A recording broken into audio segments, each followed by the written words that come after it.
और आज की सबसे बड़ी खबर, भारतीय सेना ने पीओके में बड़ा एक्शन उठाया है। पाकिस्तान ने सीज फायर का उल्लंघन किया। जवाबी कार्रवाई में भारत की सेना ने देर नहीं लगाई। भारत की सेना ने पीओके में लाइन ऑफ कंट्रोल के पार ताबड़तोड़ हमले किए। पहली खबर आई कि भारत ने पीओके में आतंकियों के 4 से 5 लॉन्च पैड तबाह कर दिए। ये पांचों लॉन्च पैड नीलम वैली में थे। इसके अलावा लीपा वैली में आतंकियों के लॉन्च पैड को उड़ा दिया। इन्हीं लॉन्च पैड से आतंकियों को भारत में घुसने के लिए भेजा जाता था। भारत की सेना यही नहीं रुकी, सेना ने पाकिस्तान के आर्मी कैंप को भी उड़ा दिया। नीलम वैली के अंत मुकाम में पाकिस्तान का यह बेस कैंप है। पाकिस्तानी सेना की 6 AK रेजिमेंट, 36 पंजाब रेजिमेंट और सिंध रेजिमेंट को बड़ा नुकसान हुआ है, जिसे गोलों से उड़ा दिया गया। इस पूरे ऑपरेशन में भारत ने आर्टिलरी गन्स का इस्तेमाल किया। भारत के इस हमले में पाकिस्तान का एक तोपखाना पूरी तरह बर्बाद हो गया। तो भारत ने आज बहुत बड़ी कार्रवाई करते हुए पाकिस्तान को सबक सिखाया है। दरअसल पाकिस्तान ने सीज फायर का एक बार फिर उल्लंघन किया, जिसमें 2 भारतीय जवान शहीद हो गए। जिसके बाद भारत ने जवाबी कार्रवाई करते हुए पीओके में मौजूद आतंकियों के लॉन्च पैड को तबाह कर दिया, आर्मी कैंप को तबाही पहुंचाई और इसके अलावा पाकिस्तान का एक तोपखाना नेस्तनाबूद कर दिया। खबर है कि इसमें पाकिस्तानी सेना के जवान और आतंकी मिलाकर कुल 15 लोगों की मौत हुई है। सेना ने पीओके में 4 आतंकी अड्डे तबाह किए हैं। नीलम घाटी और लीपा वैली में इन आतंकियों के अड्डों को तबाह किया है। दहशतगर्दों को निशाना बने हैं इस आर्टिलरी गन से जो फायरिंग हुई है उसमें। और अब आपको एक एक करके मैप के जरिए समझाते हैं, नक्शे के जरिए समझाते हैं कि भारत की सेना ने पाकिस्तान को किस तरह पानी पिलाया। जी हां, सबसे पहले आपको दिखाते हैं नीलम वैली में कैसे आतंकी कैंपों को उड़ाया। लाइन ऑफ कंट्रोल से कुछ ही दूरी पर है पीओके में नीलम वैली। यहीं पर पाकिस्तानी सेना का बेस कैंप है और आतंकियों के लॉन्च पैड है। भारत की सेना ने आर्टिलरी गन्स की मदद से इन्हीं आतंकी कैंपों पर गोले दागे। 4 से 5 नीलम वैली में आतंकी लॉन्च पैड तबाह हुए हैं। दूसरा बड़ा हमला पीओके की लीपा वैली में किया। यहां से भी आतंकी घुसपैठ की साजिश रचते थे और यहीं से चोरी छिपे लाइन ऑफ कंट्रोल को पार करते थे। भारत की सेना ने यहां के भी लॉन्च पैड को उड़ा दिया। तीसरा और सबसे बड़ा हमला पीओके में पाकिस्तानी सेना के बेस कैंप पर किया गया। भारत की सेना ने नीलम वैली में मौजूद पाकिस्तानी सेना के बेस कैंप को उड़ा दिया। इस हमले में पाकिस्तान को बड़ा नुकसान हुआ है। पाकिस्तानी सेना का तोपखाना भी तबाह हो गया है। जैसा कि हमने बताया, पाकिस्तानी सेना की 6 AK रेजिमेंट, 36 पंजाब रेजिमेंट और सिंध रेजिमेंट को बड़ा नुकसान हुआ है। तो ये न्यू इंडिया है, पीओके में घुसकर मारता है। पाकिस्तान ऑक्यूपाइड कश्मीर में मौजूद आतंकी कैंपों को कैसे तबाह करता है वो हम ग्राफिक्स के जरिए समझा रहे हैं। आर्टिलरी गन यानी भारत की तरफ से तोपों से जो गोलीबारी की गई उसमें पाकिस्तान में मौजूद आतंकी कैंप, पाकिस्तानी सेना के बेस कैंप, पाकिस्तान का एक तोपखाना पूरी तरह तबाह हो गया, नेस्तनाबूद हो गया। पाकिस्तान ने सीज फायर का उल्लंघन करते हुए भारत की तरफ फायरिंग की थी, जिसमें 2 भारतीय जवान शहीद हो गए थे। जिसके बाद भारतीय सेना ने पाकिस्तान में मौजूद आतंकी कैंपों को नेस्तनाबूद कर दिया। ये 2 तस्वीरें, आतंकी लॉन्च पैड तबाह हुए और पाकिस्तान का तोपखाना उड़ा दिया गया। नीलम और लीपा घाटी में अटैक हुआ। अनंत मुकाम में ये जिस तरह से वहां पर तोपखाने को, अंत मुकाम में सेना के कैंप को तबाह किया गया और तोपखाने को निशाना बनाया गया। यह आप देख सकते हैं इस नक्शे के जरिए। तो पाकिस्तान लगातार भारत में आतंकियों की घुसपैठ कराने की कोशिश कर रहा है, लेकिन पाकिस्तान को किस तरह से सबक सिखाया भारतीय सेना ने, किस तरह से दहशतगर्दों के अड्डों को नेस्तनाबूद किया गया, तबाही वहां पर मच गई आतंकी कैंपों में, वो हम आपको यहां दिखा रहे हैं। तोपखाने को निशाना बनाया, तोपखाने को नेस्तनाबूद कर दिया आर्टिलरी गन्स से भारतीय सेना ने। पाकिस्तान के तो बुरी तरह तबाही बची है पीओके में आतंकी अड्डों पर, बेस कैंप पाकिस्तानी आर्मी के बेस कैंप। तो भारत के करारे हमले का पाकिस्तान ने भी कबूलनामा किया है। पाकिस्तान ने माना कि भारत ने आतंकी कैंपों को उड़ा दिया है। पाकिस्तानी सेना के DG ISPR ने इस हमले की पुष्टि करते हुए माना कि पाकिस्तान के सैनिक मारे गए हैं और कई आतंकियों का खात्मा हुआ है। पाकिस्तान जिन्हें सिविलियन कह रहा है वो आतंकी हैं। अभी तक पाकिस्तान ने 5 आतंकियों के मारे जाने की पुष्टि की है। दूसरा झूठ यह है कि पाकिस्तान अब तक सिर्फ 1 सैनिक की मौत की पुष्टि कर रहा है, जबकि इससे ज्यादा सैनिक पाकिस्तान के और दहशतगर्द मारे गए हैं। तो देखिए, ये DG ISPR का ट्वीट है जिसमें वो सिविलियंस का जिक्र कर रहे हैं, लेकिन ये सिविलियंस नहीं बल्कि वो आतंकी हैं जिनको पाकिस्तान पालता पोसता है भारत में आकर आतंकी घटनाएं करने के लिए। ये DG ISPR आसिफ गफूर, जिन्होंने बालाकोट के वक्त भी इन्होंने ऐसे ही ट्वीट करके कबूलनामा पेश किया था दुनिया के सामने, और एक बार फिर कबूल कर रहे हैं। यहां पर जिनको ये सिविलियंस कह रहे हैं उनको आतंकी, वो असल में आतंकी हैं और खुद DG ISPR को नहीं पता कि उनके कितने सैनिकों की मौत हुई है भारत के जवाबी हमले में, कितने आतंकियों की मौत हुई है। ये खुद DG ISPR यहां पर छुपाने की कोशिश कर रहे हैं बार बार, लेकिन DG ISPR जो पाकिस्तानी सेना के प्रवक्ता हैं आसिफ गफूर, उन्होंने माना है कि भारत के हमले में पाकिस्तान में दहशतगर्दों की मौत हुई है, पाकिस्तानी सैनिक मारे गए हैं। 5 आतंकियों के मारे जाने की पुष्टि उन्होंने की है, जबकि इससे ज्यादा दहशतगर्द मारे गए हैं। और भारत के रक्षा मंत्री राजनाथ सिंह लगातार सरहद के हालात पर नजर बनाए हुए हैं। रक्षा मंत्री राजनाथ सिंह ने army chief general Bipin Rawat से इस बारे में बात की है। राजनाथ सिंह ने आर्मी चीफ जनरल रावत से इस बारे में बात की है, इस पूरे मामले की जानकारी ली है। रक्षा मंत्री हालात पर नजर बनाए हुए हैं और उन्होंने आर्मी के एक्शन पर जानकारी ली है। रक्षा मंत्री राजनाथ सिंह ने army chief general Bipin Rawat से बात की और उनसे इस बारे में जानकारी ली, क्योंकि जो बीती रात से लेकर अभी तक घटा है इस सब के बारे में उन्होंने बिपिन रावत से बात की है। भारत ने आर्टिलरी गन का इस्तेमाल किया है और बहुत ज्यादा बड़े स्तर पर पाकिस्तान में तबाही मचाई है आतंकी कैंपों पर, और इस बारे में जनरल बिपिन रावत ने रक्षा मंत्री राजनाथ सिंह को सारी जानकारी दी है और बताया है कि किस तरह से भारतीय सेना ने जवाबी कार्रवाई में आतंकी अड्डों के परखच्चे उड़ा दिए, पाकिस्तान का तोपखाना तबाह कर दिया, किस तरह से वहां आर्मी के बेस कैंप तक को नुकसान पहुंचाया।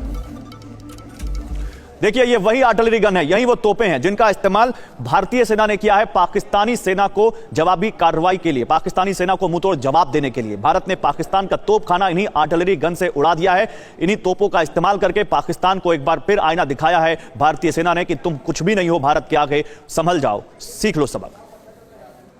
तो भारतीय सेना ने जिस आर्टिलरी गन का इस्तेमाल किया वो कैसे प्रहार करती है, उसकी खासियत क्या है, यह सुनिए अब डिफेंस एक्सपर्ट डीएस ढिल्लन से। जब स्नो पड़ने पे पासेस बंद हो जाते हैं तो पाकिस्तान पूरी तरह से शेलिंग करके इन आतंकवादियों को यहाँ घुसाने की कोशिश करता है। भारतीय फौज पूरी तरह से अलर्ट थी। जब उनको पता लगा कि यहाँ पे कंसंट्रेशन है तो इस बार हमने आरटी गन से फायर किया उनके पिन पॉइंट, उनके बंकर्स के ऊपर और ट्रेनिंग कैंप्स के ऊपर। क्योंकि आरटी गन से फायर किया तो ज़्यादा से ज़्यादा 15 किलोमीटर ही अंदर हमने वहाँ पे मार किया होगा। आरटी गन का जो फायर होता है बहुत स्टीक होता है, एयरक्राफ्ट में थोड़ी बहुत मिस्टेक हो जाती है क्योंकि स्पीड बहुत ज़्यादा होती है। आरटी गन में बहुत एक्यूरेसी होती है, रडार के द्वारा उसकी ट्रेजेक्ट्री वगैरह, वेदर सब कुछ कैलकुलेट करके पिन पॉइंट शायद 8x8 का टारगेट भी बहुत बारीकी से हिट किया जाए। उड़ी के बाद और बालाकोट के जरिए हमने ये संकेत दे दिया है कि हम प्रोएक्टिव होंगे, हम सीमा के पार पलटवार करेंगे, घर में घुस के मारेंगे। और इसी के चलते हमने जो है रिटेलिएशन में, जब पाकिस्तान ने हमारे कुपवाड़ा की स्थित पोस्टों को स्ट्राइक किया, हमारे 2 जवान शहीद हुए हैं वहाँ। हमने लीपा वैली में जो लॉन्च पैड्स हैं, जो बॉर्डर के पार हैं, एलसी के पार हैं, उनको स्पेसिफिकली टारगेट किया और काफ़ी नुकसान पहुंचाया है वहाँ पे टेररिस्टों को। पाकिस्तान के 4 या 5 या उससे ज़्यादा सिपाहियों की भी हताहत होने का अंदेशा है। ये शुरुआत है। पाकिस्तान अब भी बाज आ जाए तो शांति हो सकती है, लेकिन अगर पाकिस्तान समझता है कि वो जब चाहे जहाँ चाहे सीमा पार करे और हमारे यहाँ लोगों का खून बहाए, तो ये तो नहीं चलेगा, अब बिल्कुल नहीं चलेगा और पाकिस्तान के ऊपर पलटवार होगा। तो डिफेंस एक्सपर्ट जीडी बख्शी साफ कहते हुए कि पाकिस्तान अब भी बाज आ जाए तो शांति हो सकती है, लेकिन लगता है कि पाकिस्तान ने ठान लिया है कि हर बार उसको मुंह की खानी है, क्योंकि जिस तरह से पाकिस्तान ने सीज फायर का उल्लंघन किया और पाकिस्तानी सेना के सीज फायर उल्लंघन के बाद भारतीय सेना ने जिस तरह से जवाब दिया है, उससे पाकिस्तान को पीओके में बहुत बड़ा नुकसान हुआ है। पाक ऑक्यूपाइड कश्मीर में जिस तरह से उसने आतंकी कैंप बना रखे थे, उन आतंकी कैंपों को बहुत बड़ी तबाही पहुंचाई है भारतीय सेना की इस जवाबी कार्रवाई में।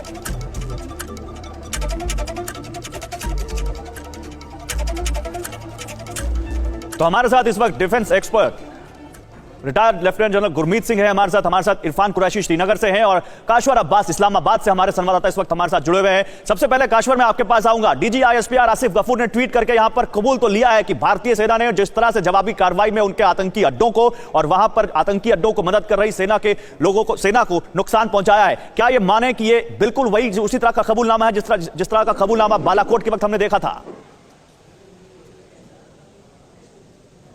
देखिए, बालाकोट के साथ तो इसको कनेक्ट नहीं किया जाता, लेकिन जाहिर है पाकिस्तान के जो आईएसपीआर है वो तर्जुमान है पाकिस्तान की आर्मी का, तो उनका डायरेक्टर जनरल ने ये बात हम तक पहुंचाई है। उन्होंने एक्नॉलेज किया है कि 1 सोल्जर और 6 जो सिविलियंस हैं वो मार्टर्ड हुए हैं पाकिस्तान एडमिनिस्ट्रेटेड कश्मीर। आपको क्या जानकारी है काशवर, कितनी तबाही वहां पर पहुंची है? क्योंकि हमारे मुताबिक बहुत ज्यादा नुकसान पहुंचा है वहां पर आतंकी अड्डों को, पीओके में बेस कैंप को, तोपखाना तक तबाह हो गया है पाकिस्तान में। मेरी जानकारी ये है कि वहां पे ढेर सारे जो एक्सचेंज ऑफ फायर हुआ है उसमें 1 दर्जन से ज्यादा जो सिविलियंस है वो जख्मी हुए हैं, जिनमें से 2 की एक्सपायर उनकी अभी इतला है। तो मतलब ये है कि 6 + 2 8 की अभी डेथ की इतला है। और मेरी जानकारी ये भी है कि मुजफ्फराबाद उनको भेजा गया है और मुजफ्फराबाद सिर्फ उस वक्त भेजते हैं सिविलियंस को। लेकिन हमारे जो सूत्र बता रहे हैं काशवर, हमारे जो सूत्र बता रहे हैं कि जिनको डीजी आईएसपीआर सिविलियंस कह रहे हैं दरअसल वो आतंकी हैं जो लॉन्च पैड पे मौजूद थे। मैं आपके पास आऊंगा। इरफान, आपको क्या जानकारी मिल रही है सेना के सूत्रों से, क्या बता रहे हैं? देखिए बिल्कुल साफ तौर पर मैं आपको सीक्वेंस में बता दूं, करीब कल रात 11 बजे से सुबह 5 बजे तक सरहद उस पार से लगातार सीज फायर वायलेशन किया गया। उसके बाद यहां जो कैजुअलिटी हुई जिसमें 2 आर्मी के जवान और 1 सिविलियन और 3 सिविलियन सीधी रूप से जख्मी भी थे। साथ ही में उसके बाद 3 अलग अलग रिटेलिएशन में यहां से जवाबी कार्रवाई सेना की ओर से दी गई, जो नीलम और लीपा वैली से दी गई, और करीबन उसमें 15 से ज्यादा सरहद के उस पार से पाकिस्तान के जो वहां पर मिलिटेंट्स और साथ में वहां पर पाकिस्तानी आर्मी के लोग मारे गए, जिसमें साथ ही में लॉन्चिंग पैड से जो लॉन्च करने की तैयारी में थे इन्फिल्ट्रेशन, उसे जो है नाकाम कर दिया गया भारतीय सेना द्वारा। और साथ ही में जो सिंध और पंजाब रेजिमेंट है पाकिस्तान की, उसे भी साफ तौर पर खास नुकसान पहुंचा है, क्योंकि ये नीलम और लीपा वैली बिल्कुल सरहद के सटीक का इलाका है। और लगातार जो है जवाबी कार्रवाई में भारत ने इन्हें आज एक बार फिर से बालाकोट के बाद एक बड़ी कार्रवाई करते हुए, क्योंकि लगातार जिस तरह उड़ी से लेकर टंगडार के जगरो तक इलाके से लेकर बाकी जो इलाके हैं वहां पर जिस तरह उल्लंघन किया जा रहा था, उसकी जवाबी कार्रवाई करते हुए अब जो 3 लगातार जवाबी कार्रवाई भारतीय सेना की तरफ से की गई, सरहद के सटीक इलाकों में जो लॉन्च पैड्स थे और जो पाकिस्तानी के हवाले से 15 से ज्यादा लोग जो है 15 से ज्यादा दहशतगर्द और इसमें कुछ सैनिक भी शामिल है, जिसमें से एक की पुष्टि तो खुद पाकिस्तानी सेना के प्रवक्ता आसिफ गफूर ने की है, वो भी शामिल है जो इसमें जिनकी मौत हुई है। लेकिन गुरमीत जी, आपको क्या लगता है, जिस तरह से भारत ने आर्टिलरी गन का इस्तेमाल किया, जिस तरह से उनके पाकिस्तान के तोपखाने को नेस्तनाबूद किया, आतंकी अड्डों को धुआं कर दिया, कितनी बड़ी कार्रवाई है और कितना बड़ा नुकसान है पाकिस्तान के लिए? ये बहुत बड़ी कार्रवाई है, क्योंकि पाकिस्तान ने जरूरत की थी कि इन्फिल्ट्रेशन को मदद करने के लिए और टेररिस्ट को पुश करने के लिए जो उन्होंने कल रात हरकत की थी, और इस हरकत के दौरान उसने तंगधार के इलाके के अंदर में सिविलियन और आर्मी एरियाज के ऊपर में आरटी से फायर किया था। लेकिन उसका जो बदला दिया है वो एकदम मुंह तोड़ है और एकदम सख्त है। मैंने इस इलाके को बहुत करीबी से देखा है 10 साल तक, और इस इलाके के अंदर में हमारी पूर्ण रूप से डोमिनेशन है। उसने जो जरूरत की है और गलती की है, इसका बहुत उसको नुकसान सहना पड़ेगा। बड़ी बात यह है कि उनके डीजी आईएसपीआर ने जो बोला है, वैसे तो पाकिस्तान का जो आईएसपीआर है वो सदा ही झूठ, प्रोपेगेंडा और डिनाइबिलिटी के ऊपर में काम करता है, लेकिन अभी उसने अपने आप से बोला है कि उनके किन किन लॉन्च पैड के ऊपर में आरटी का फायर हुआ है। और जो आरटी इस जगह के अंदर में है वो बिल्कुल प्रिसाइज है, वो जो इलाके को सोचती है उसी इलाका में नाप तोल के एकदम डैमेज करने की क्षमता रखती है। और उसने बहुत प्रिसाइजली इस इलाके के अंदर में जो टारगेट वाले लॉन्च पैड थे, जो आईएसपीआर ने बोला, इसके अलावा 2 और हैं जिसके ऊपर में फायर किया है। और ये जो लीपा वैली है, इसके अंदर में हमारी एकदम डोमिनेंस है और एकदम बाखूब ठीक है। लेकिन सवाल यही है कि पाकिस्तान सुधरने का नाम क्यों नहीं ले रहा? काश्वर, सवाल तो यही है, क्योंकि जिस तरह से एलओसी के इस पार भारत की तरफ जिस तरह से पाकिस्तान लगातार सिविलियन इलाकों को निशाना बना रहा है, जिस तरह से लगातार सीज फायर का उल्लंघन वो करता रहता है, एक बार फिर उसने सीज फायर का उल्लंघन किया जिसमें 2 भारतीय सैनिक शहीद हुए और फिर भारतीय सेना ने जवाबी कार्रवाई की। आखिर क्यों पाकिस्तान बार बार उकसावे की कार्रवाई करता है? अच्छा, ये एक ट्रिक है। मैं आपको ये बताऊं कि हम इस्लामाबाद में हमें जितनी भी उस इलाके से इंफॉर्मेशन आती है वो पाकिस्तान के जो विंग है, मतलब आर्मी का जो विंग है आईएसपीआर, उससे आती है। हमने कभी नहीं देखा, कभी नहीं हमने सुना कि या तो इंडिया में से किसी ने बात की हो या पाकिस्तान में से किसी ने बात, कोई हमें कोई एक्यूरेट इन्फॉर्मेशन हो, क्योंकि तीसरी पार्टी तो वहां पे है नहीं।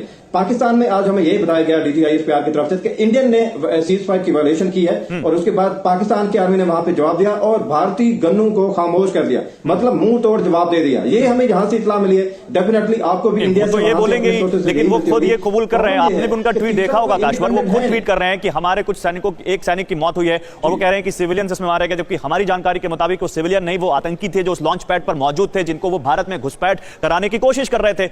वो ये थोड़ी ना कहेंगे कि हमने आतंकियों को तैयार कर रखा था और हम घुसपैठ कराने वाले थे, तभी आर्टिलरी गन से भारत ने हमला कर दिया और हमारे वो आतंकी मारे गए। अच्छा, हमें यह बताया गया है कि जनरल आसिफ गफूर की तरफ से कि हमारा तो एक सोल्जर जहां पे मार्टर हुए, 5 सिविलियन, वहां पे डोजन, मतलब दर्जनों हमने जो रिटेलिएट किया पाकिस्तान आर्मी ने across the line of control Jammu and Kashmir की साइड पे। पाकिस्तान आर्मी क्लेम करके उन्होंने दर्जनों जो इंडियन सोल्जर्स हैं वो उनको मार दिया है। अब किस्सा ये एक मिथ है कि किसके ऊपर एतबार किया जाए। गलत है, ये कहते हैं गलत है, क्योंकि भारत खुद कह रहा है कि 2 सैनिक शहीद हुए हैं। गलत है, क्योंकि भारत खुद कह रहा है कि 2 सैनिक शहीद हुए हैं और इसके अलावा भारत की जवाबी कार्रवाई में बहुत सारे पाकिस्तान में मौजूद आतंकी मारे गए। गुरमीत जी, आप कुछ कहना चाहते हैं? देखिए, ये जो पाकिस्तान का आईएसपीआर की क्रेडिबिलिटी है बिल्कुल जीरो है और इन्होंने अपनी ही क्रेडिबिलिटी को किया, क्योंकि ये सदा झूठ के ऊपर में रहे हैं। देखो, भारत की साइड में एक चीज बिल्कुल क्लियर है, अगर कोई हमारा जवान शहीद होता है, मार्टियर होता है, सुप्रीम सेक्रीफाइस होती है, तो हम उसके पार्थिव शरीर को उसके नैतिक गांव में उसके परिवार के पास भेजते हैं। लेकिन पाकिस्तान की तरफ में वो कभी भी कबूल नहीं करते। आपने तो देखा है कि किस प्रकार कारगिल युद्ध के अंदर में 249 उन्होंने अपने जवानों की बॉडी को ओन ही नहीं किया, उसको लेने से भी इनकार बिल्कुल, कर दिया है। बिल्कुल, जो उनकी एब्सोल्युटली। और अभी आप देखिए, अगर ये पाकिस्तान वाले खुद बोल रहे हैं कि हमारे इतने लॉन्च पैड पे हुआ है और इतने उनके जवान मारे गए हैं, और ये जो सिविलियन, आपने बिल्कुल ठीक बोला है, ये जो सिविलियन बोल रहे हैं ये सारे नॉन स्टेट एक्टर टेररिस्ट हैं। ये एक्चुअली असलियत क्या है कि इस वक्त के अंदर में जितने भी उनके लॉन्च पैड इस इलाके के अंदर में हैं वो पूर्ण रूप से भरे हुए हैं और हर वक्त कोशिश करते रहते हैं आने की, लेकिन उनकी जितनी भी इन्फिल्ट्रेशन की कोशिशें हैं वो नाकाम रही हैं, और इसलिए उनको डेस्परेशन है। इसलिए उनकी जो पाकिस्तान आर्मी है, उनकी आर्मी पोस्ट है, वो फायरिंग करती हैं ताकि जो भारतीय सेना की पोस्ट है, बिल्कुल। और ये हमने उस वक्त भी देखा था गुरमीत जी, जब बालाकोट हुआ था, जब भारतीय फाइटर जेट्स ने बालाकोट में मौजूद जैश के आतंकी अड्डों को निशाना बनाया था, 200 से 300 आतंकी मारे गए थे, और पाकिस्तान तब भी डिनायल मोड में था कि यहां तो कुछ हुआ ही नहीं, जबकि पूरी दुनिया जानती है जिस तरह से वहां रेडियो सिग्नल्स मिल रहे थे, मोबाइल सिग्नल्स मिल रहे थे, जिस तरह से उन आतंकी कैंपों की सैटेलाइट तस्वीरें आई थी, साफ था कि वहां 200 से 300 आतंकी मारे गए। इरफान, मैं आपसे जानना चाहता हूं सेना की तरफ से क्या कहा जा रहा है, और अभी उन आर्टिलरी गन्स को इस्तेमाल जिस तरह से किया गया उनके बारे में भी बताइए। क्या आगे भी हम ऐसी कार्रवाई भारतीय सेना की तरफ से देखेंगे? गौरव, पहले मैं आपको बताना चाहूं, ये जो इलाका है जहां पर ये सीज फायर वॉयलेट किया गया पाकिस्तान की तरफ से, सरहद के इस पार से, यानी जो इंडियन जो कश्मीर है वहां पर रिहायशी इलाका है, वो बिल्कुल बड़ी आबादी वाला गांव है वहां पर, और उस पार से हाई अल्टीट्यूड पे इंडियन पोस्ट्स है, और उस पार से लगातार वहां पर कोई भी रिहायशी इलाका नहीं है। यानी मतलब साफ कि जो यहां से रिटेलिएट किया गया, खासतौर पर नीलम वैली और लिपा वैली के साइड से, वहां पर लॉन्चिंग पैड्स पर यहां से रिटेलिएट करते हुए उन पर हमला किया गया, और वहां पर जो तबाही मची है वो वहां पर या तो मिलिटेंट्स मौजूद थे जो लॉन्चिंग पैड में घुसपैठ करने के लिए इस पार के लिए तैयार थे, और साथ ही साथ में पाकिस्तान की आर्मी जो वहां पर उनके बिल्कुल बैकअप के लिए होती है। तो साफ तौर पर उस पार ज्यादा डैमेज बिल्कुल, यही तो हम कह रहे हैं कि पाकिस्तान हमारे सिविलियन इलाकों को निशाना बना रहा है, जबकि भारत जब भी कोई कार्रवाई करता है तो आतंकी लॉन्चिंग पैड पर करता है। भारत कभी भी पाकिस्तान के सिविलियन इलाकों को निशाना नहीं बनाता। काश्वर, यही तो हम जानना चाह रहे हैं कि पाकिस्तान जो ये करता है, क्या ये माने कि पाकिस्तान, क्योंकि पाकिस्तान के प्रधानमंत्री इमरान खान पूरी दुनिया में जाकर अपने आप को मसीहा साबित करने की कोशिश करते हैं। यूएन से लेकर उन्होंने पता नहीं कहां कहां तक जाकर उन्होंने बताया कि आतंकवाद का केवल आतंकवाद होता है, ना रेडिकल होता है, ना इसके अलावा कुछ और होता है। लेकिन जिस तरह से पाकिस्तान लगातार भारत में आतंक फैलाने की कोशिश करता है, वो तो खुद अपने आप को एक्सपोज करता है। ये दो तस्वीरें हम दिखा रहे हैं। काश्वर, मैं आता हूं आपके पास। जो हम कह रहे थे वही हम दिखाने की कोशिश कर रहे हैं कि पाकिस्तान ने किस तरह से सीज फायर तोड़ते हुए भारत के आम नागरिकों को निशाना बनाया, उनके घरों को तबाह कर दिया, उनके घरों में पाकिस्तान से आ रहे मोर्टार गिर रहे हैं, उनके घरों में तबाही मच रही है उस सीज फायर वायलेशन की वजह से। लोग रात रात भर सो नहीं पा रहे हैं। ये तस्वीरें भारतीय इलाके की हैं, एलओसी के इस पार की, जहां पर पाकिस्तान ने सीज फायर तोड़कर पाकिस्तान के नागरिकों को निशाना बनाया, पाकिस्तान ने आम नागरिकों को निशाना बनाया, जबकि हमने 15 आतंकी ढेर किया, उनके आतंकी अड्डों को तबाह किया है। राज काद्यान, डिफेंस एक्सपर्ट, एक और इस वक्त हमारे साथ जुड़ रहे हैं फोन लाइन पर। राज काद्यान जी, जिस तरह से भारतीय सेना ने जवाबी कार्रवाई की है, अब पाकिस्तान एक नया राग अलाप रहा है। डीजीआई इस पार कह रहे हैं कि भारत ने जो जवाबी कार्रवाई की उसमें सिविलियंस की मौत हुई, जबकि पूरी दुनिया जानती है कि वो सिविलियन नहीं, नॉन स्टेट एक्टर्स हैं, वो टेररिस्ट हैं। देखिए, भारत की नीति है जो कई बार स्पष्ट कर चुका है कि हमें लाइन ऑफ कंट्रोल के पास कोई दिलचस्पी नहीं है। हमने जो बदलाव करना था इंटरनली कर लिया। लाइन ऑफ, तो पहला इल्जाम पाकिस्तान का है कि इसकी पहल हम करते हैं, बिल्कुल गलत है। हाँ, भारतीय सेना जवाब जरूर देती है और देना भी चाहिए, और जरूर जवाब भी बड़ा स्ट्रांग होता है और स्विफ्ट होता है। पाकिस्तान की तरफ कितने डैमेज होते हैं, कितने उनके सैनिक मरते हैं, कितने सिविलियन मरते हैं, वो मीडिया को नहीं बताते। मीडिया वहाँ अलाउड ही नहीं है उनके फ्रंट लाइन में। हमारी दूसरी बात है, हमारा तो एक शहीद होता है, पूरी देश को पता लगता है। तो पाकिस्तान का जो क्लेम है कि हम सिविलियन को मार रहे हैं, ये बिल्कुल बेमायने है। हम सिर्फ उनके आतंकवाद के जो खेमे हैं, जो कैंप हैं, उनको टारगेट करते हैं। अगर वो कैंप उनकी पोस्ट के साथ है तो पोस्ट भी टारगेट हो जाती है। अगर वो आतंकवादियों को गांव में रखेंगे तो शायद गांव को नुकसान हो सकता है। लेकिन भारतीय सेना कभी किसी सिविलियन को टारगेट नहीं करती, ये हमारी नीति नहीं है। हमारे तो बड़े डिसिप्लिन आर्मी है, मानी जाती है दुनिया में। बल्कि पाकिस्तान, हम आपको दिखाते हैं, मीडिया दिखाते हैं, आपने अभी भी दिखाए वीडियो, हमारे सिविलियन जो बॉर्डर एरिया में उनको टारगेट करता है, उनके मौत भी होती है, लोगों के घर भी गिरते हैं। ये पाकिस्तान की नीति है, भारत की नीति नहीं है। ठीक है राज काद्यान जी, बहुत शुक्रिया आपका हमारे साथ जुड़ने के लिए। और तमाम यहाँ पर हमारे साथ पाकिस्तान से हमारे संवाददाता, श्रीनगर से हमारे संवाददाता और डिफेंस एक्सपर्ट गुरमीत जी हमारे साथ जुड़े हुए हैं। लेकिन आपको दिखाते हैं कि आखिर पीओके में ये एक्शन लेना क्यों पड़ा। डिफेंस एक्सपर्ट पीके सहगल ने क्या कहा इस बारे में, ये सुनाते हैं आपको।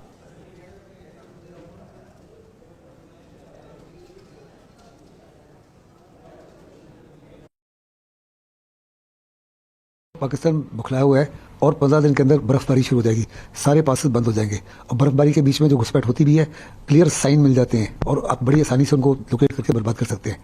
और अगर पाकिस्तान इस समय घुसपैठियों को दाखिल ना कर पाया तो आने वाली सर्दियों में हर प्रकार से जो घुसपैठी वैली में है उनको हम खत्म कर देंगे। उनके असला खत्म हो रहा है, उनके वेपन्स खत्म हो रहे हैं, उनका मोरल एंड मोटिवेशन गिर रहा है, पैसा नहीं है। तो पाकिस्तान की ज़बरदस्त कोशिश है कि अगले 15-20 दिन में ज़्यादा से ज़्यादा घुसपैठी दाखिल किए जाए। तो इसके लिए जितने भी टेररिस्ट लॉन्च पैड्स हैं उनको बर्बाद करना बड़ा लाजमी है। तो गुरमीत जी, क्या यही कारण है पाकिस्तान की इस बौखलाहट का कि वो किसी भी कीमत में भारत में घुसपैठ कराने की कोशिश कर रहा है? भारत की सेना एकदम मुस्तैद है, वो उसकी हर नापाक कार्रवाई का मुंहतोड़ जवाब दे रही है, इसलिए अब पाकिस्तान इस हरकत पर उतर आया है जो पीके सहगल कह रहे हैं। मैं उनसे बिल्कुल सहमत हूं। ये स्नो गिरने से पहले लास्ट डिच एफर्ट्स हैं, लास्ट उनकी कोशिश है कि किस प्रकार उनको धक्का मारकर भारत की तरफ में भेजा जाए। दूसरी बात यह है कि अभी जो FATF में इनको बुरी तरह से एक वार्निंग मिली है उसे वो बौखला गए हैं। तीसरी बात यह है कि अभी पाकिस्तान के अंदर में जो अंदरूनी हालत है, जो उनकी PPP पार्टी है, उन्होंने 23 अक्टूबर से अपना अलग अलग जगह के ऊपर में प्रोटेस्ट शुरू करने की प्लानिंग की है। 27 अक्टूबर को एक बहुत बड़ी रैली है इस्लामाबाद में जो डेमोक्रेटिक चौक है, तो अपने लोगों का वो ध्यान बंटवाना चाहते हैं। अगली बात यह है कि ये जो रोग एलिमेंट है उनके पाकिस्तान आर्मी के अंदर में, जो टेररिस्ट के साथ में खास तौर पर मिले हुए हैं, ये टेररिस्ट को इन्फिल्ट्रेशन करने के लिए ऐसी हरकत करते हैं। और लास्ट बात यह है कि पाकिस्तान आर्मी और ISI की यही प्लान रहती है कि किस प्रकार कोऑर्डिनेशन और असिस्टेंस करके वो टेररिस्ट को अंदर इन्फिल्ट्रेट करने के लिए मदद करें। लेकिन इस बार जो भारत करेगा ये उसको मालूम होना चाहिए कि अभी यहां पर प्लानिंग, सोच और एक्शन सब कुछ बदल चुका है। उनको एक चीज बहुत क्लियर होना चाहिए पाकिस्तान को कि 5 अगस्त के बाद में जो सीन बदला है उसको पूर्ण रूप से हमारा क्या एक्शन लेंगे, किस प्रकार लेंगे, ये उनको मालूम होना चाहिए। बिल्कुल। और पाकिस्तान को ये देखना भी चाहिए क्योंकि भारत ने कई बार करके दिखाया है, चाहे वो सर्जिकल स्ट्राइक हो उरी के बाद, चाहे वो बालाकोट स्ट्राइक हो और चाहे आर्टिलरी गन से जो स्ट्राइक की गई। काश्वर मेरे साथ नहीं है, मैं काश्वर के पास जाने की कोशिश करूंगा अभी, लेकिन मैं इरफान अब आपके पास आऊंगा। इरफान, ये बात तो तय है जो बात गुरमीत जी कह रहे हैं, आप भी वहां पर सेना के अधिकारियों से मिलते हैं, आप वहां लगातार LOC पर जाते हैं, वहां से रिपोर्ट्स भेजते हैं। भारतीय सेना की वो नीति में जो सबसे बड़ा बदलाव यह है कि अब सहेंगे नहीं, अब घर में घुसकर मारेंगे, और वही हुआ है। बिल्कुल साफ तौर पर, और कुछ ही घंटों में इसके बाद भारतीय सेना ने एक बड़ी कार्रवाई करते हुए जवाब भी दे दिया। और साथ ही में एक बड़ा सवाल जो यहां खड़ा होता है, क्योंकि पाकिस्तान की ओर से इस समय घुसपैठ करने की कोशिश क्यों की जा रही है, इसके 3 कारण मैं मानता हूं। एक कारण जो डिफेंस एक्सपर्ट ने भी कहा कि स्नोफॉल होने का सीजन है, खासतौर पर सरहदी इलाकों में, उसमें घुसपैठ करने की कोशिश की जा रही है, क्योंकि घुसपैठ उसके बाद नहीं हो पाएगी जब स्नोफॉल हैवी होगा सरहदों पर, और उसके चलते सीज फायर वायलेट किया जाता है ताकि मिलिटेंट्स को आगे पुश किया जाए। दूसरा कारण मैं ये मानता हूं, जो director general of Jammu Kashmir police ने भी जिसकी बात की पुष्टि की कि सरहद उस पार करीबन 500 के आसपास मिलिटेंट्स इस बार घुसपैठ करने की कोशिश में है, क्योंकि धारा 370-35 से हटने के बाद जिस तरह कश्मीर घाटी में हालात सामान्य रहे, उसके चलते यहां पर कानून व्यवस्था को बिगाड़ने की कोशिश की जाएगी और मिलिटेंट्स लॉन्चिंग पेड पे तैयार है। तीसरा कारण मैं मानता हूं, जिसकी पुष्टि हालांकि यहां के आर्मी अधिकारियों ने की, कि कश्मीर घाटी में जो मिलिटेंट्स है, एक तो तमाम जो दिग्गज कमांडर है उनका पहले ही एनकाउंटर हो चुका है, दूसरा उनके पास असला खत्म हो गया है। ठीक है, शुक्रिया इरफान। मतलब ये कुछ कारण जिसकी वजह से पाकिस्तान लगातार भारत में आतंकियों की घुसपैठ कराने की कोशिश कर रहा है, लेकिन भारतीय सेना इतनी मुस्तैद है कि उनको मुंहतोड़ जवाब भी दे रही है और उनके इस कार्रवाई का घर में घुसकर उनको सिखा भी रही है सबक कि संभल जाओ। अब वो रणनीति नहीं रही, ताकतवर तो हम हमेशा थे, लेकिन अब नीति चेंज बदल गई है और इसीलिए अब अगर कुछ ऐसा किया तो हम बहुत अच्छे तरीके से तुमको सबक सिखाएंगे। काश्वर, आपका शुक्रिया। इरफान, आपका बहुत शुक्रिया। गुरमीत जी, आपका बहुत शुक्रिया हमसे जुड़ने के लिए। तो भारतीय सेना ने आज एक बड़ी कार्रवाई की है और POK में मौजूद आतंकी लॉन्च पैड को निशाना बनाया है और खबर है कि कुल 15 दहशतगर्द इसमें मारे गए हैं। हालांकि इसमें कुछ पाकिस्तान सैनिक भी शामिल हैं, DGISPR पाकिस्तान के, जो उन्होंने एक सैनिक की यहां पर पुष्टि भी की है।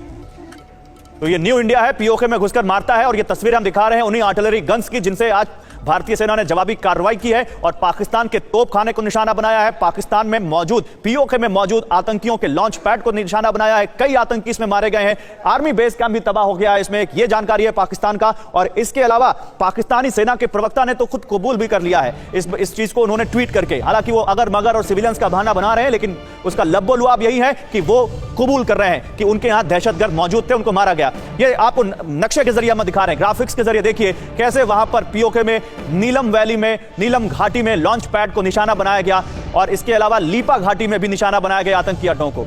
POK का ये हम आपको पीओके का हम आपको यहां को मैप दिखा रहे हैं, आप देख सकते हैं जहां पर नीलम घाटी में 4 से 5 आतंकी लॉन्च पैड तबाह किए गए इन्हीं आर्टिलरी गन से, इन्हीं भारतीय तोपों से, जिनको यहां पर इस्तेमाल किया भारतीय सेना ने इन आतंकियों के लॉन्च पैड को तबाह करने के लिए। ये नीलम घाटी आप समझिए, ये बिल्कुल बॉर्डर एलओसी के पास है, पीओके में मौजूद है, उस एलओसी के उस पार जहां आतंकी मौजूद थे लॉन्च पैड पर भारत में घुसपैठ करने के लिए। और ये लीपा घाटी, इसमें भी जो आतंकियों के लॉन्च पैड थे उनको भी निशाना बनाया गया, बिल्कुल आसपास हैं। और यहां पर एलओसी के उस पार है, पीओके में मौजूद है, यानी पाक ऑक्यूपाइड कश्मीर, वो कश्मीर जिस पर अवैध तरीके से पाकिस्तान ने कब्जा कर रखा है। वहां से भारत में एलओसी पार करके आतंकियों की घुसपैठ कराने की कोशिश करने में थी पाकिस्तानी सेना। पाक सेना का एक कैंप भी तबाह हुआ है, तोपखाना तबाह हुआ है। अंत मुकाम में इस जवाबी कार्रवाई में बहुत ज्यादा नुकसान पहुंचा है पाकिस्तानी सेना को। उनका एक बेस कैंप, उनका एक तोपखाना भारतीय आर्टिलरी गन्स ने उड़ा दिया है। यह हम आपको मैप के जरिए दिखाने की कोशिश कर रहे हैं। तो जैसा कि अभी डिफेंस एक्सपर्ट कह रहे थे कि सेना का पराक्रम तो हमेशा था, लेकिन यह न्यू इंडिया है, इसकी नीति बदल गई है। अब सहता नहीं है, अब घर में घुसकर जवाब देता है, घर में घुसकर मारता है, और यही दुश्मनों को यहां पर सिखाया गया।